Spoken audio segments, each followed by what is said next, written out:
In the last video, we have talked about type safety and how it helps us to enforce compile time checks. And we have decided that the return type of onAuthStateChanged should be a stream of type user. However, we have discovered that this results in a compiler error. And that's because Firebase auth.onAuthStateChanged returns a stream of type Firebase user.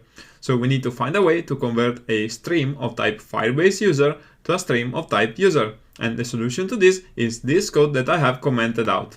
So let's put it back and let's try to understand what it does.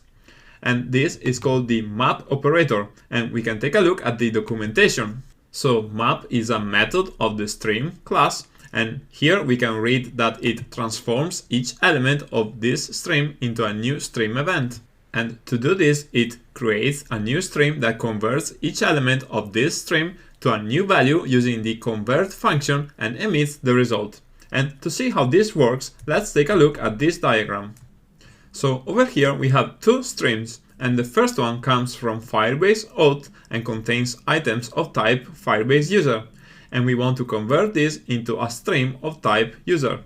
So to do this, we need to use the map operator. And map takes a function that is used to convert values from one type to another. So once again, we need a method to convert from Firebase user to user. And it turns out that we have already defined our converter method before. So if we get back to Android Studio, we can see that the user from Firebase method that we have defined here does exactly what we want.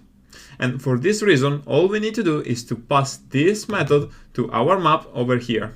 And just as a quick note, over here we could use a more explicit syntax inside our map, and we could type Firebase user as a closure that returns user from Firebase with Firebase user, like this.